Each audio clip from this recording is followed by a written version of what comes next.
So financial fraud has a lot in common with insider threat, in my opinion. So insider cyber threat, where you're letting the attacker in, is very similar in that usually it's motivated by the same characteristics. It's somebody who's disgruntled with the company, it's somebody who thinks they deserve more than the company's giving them.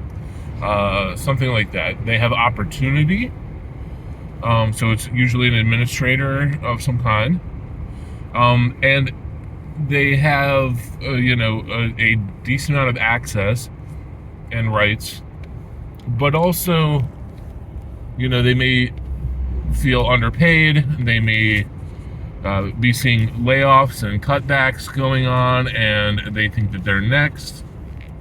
They have reasons to be afraid. And when those people,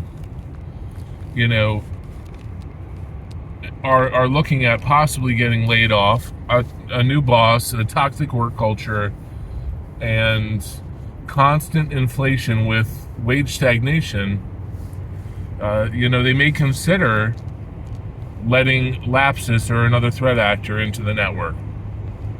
They may consider selling data on the black market. They may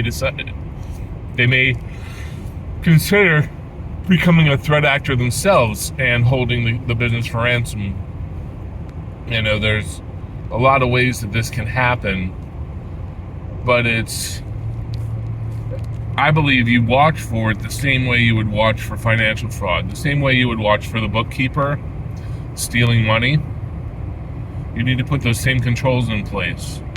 Not only, monitoring, but someone actually monitoring the monitoring besides this person.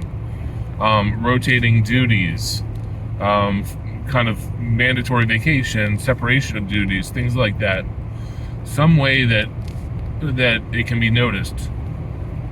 One of the things is, usually when we have an admin, we trust that person with everything.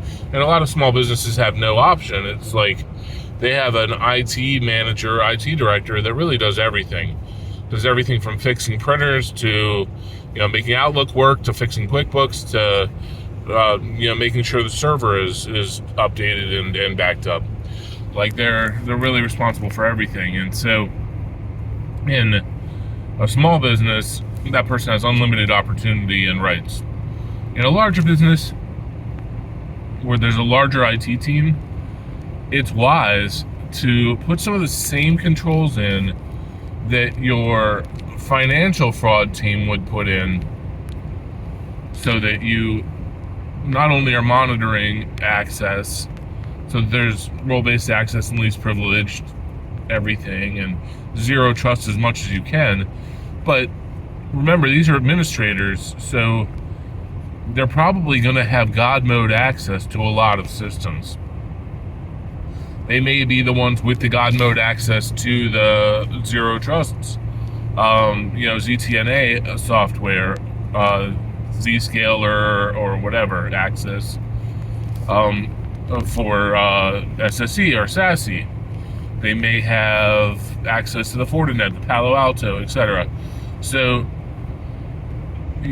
by getting that person's level of permissions into the network, the attacker would get a lot of access, regardless of how you want to slim down their permissions scope. That administrator probably will have access to everything the attacker needs. There's not a whole lot you can do about that. I mean, you can try, but what I would suggest is rotating responsibilities, so that other teammates can see what's going on.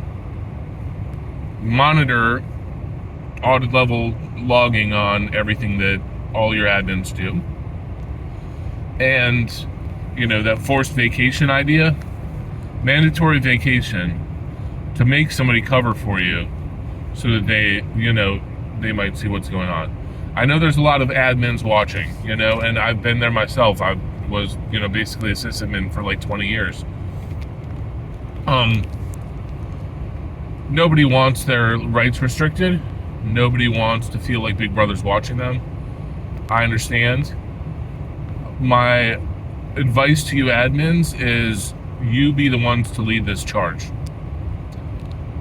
You be the ones to put in this monitoring, to layer in these extra controls, to make these suggestions. Make sure that your bases are covered and you have a lot of CYA in place for if an incident does happen. That way the finger is not pointed at you, and it often is.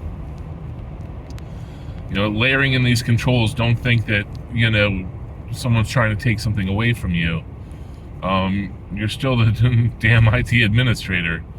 Like, we just need to address this risk that is very prevalent. It is probably the biggest risk to organizations right now, aside from third-party or supply chain risk, is insider threat.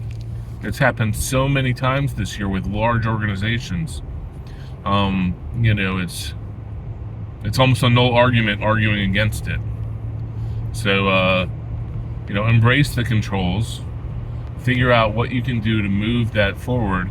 Look at what people do in the financial industry, or in the accounting industry to capture fraud, how to see fraud going on, and layer in those team controls on an IT basis.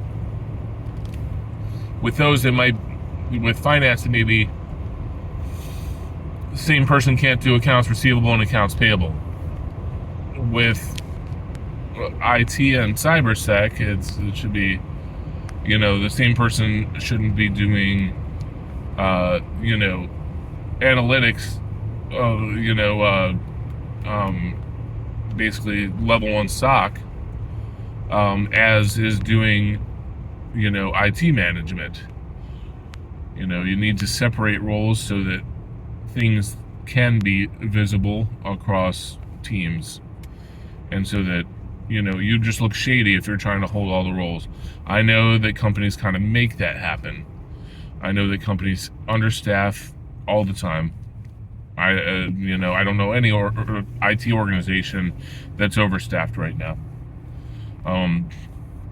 But take the effort to layer in as much control structure as you can over what you're doing in IT and cybersecurity to prevent insider threat from colleagues, coworkers, etc., but also to CYA and be able to provide proof that it wasn't you when people do start pointing the fingers.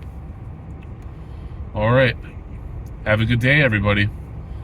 I think last night when I uploaded to YouTube, it was dark, and now it's 8 a.m. and the sun's shining, and I can barely see with the sun. So I just can't win here. Anyway, see ya.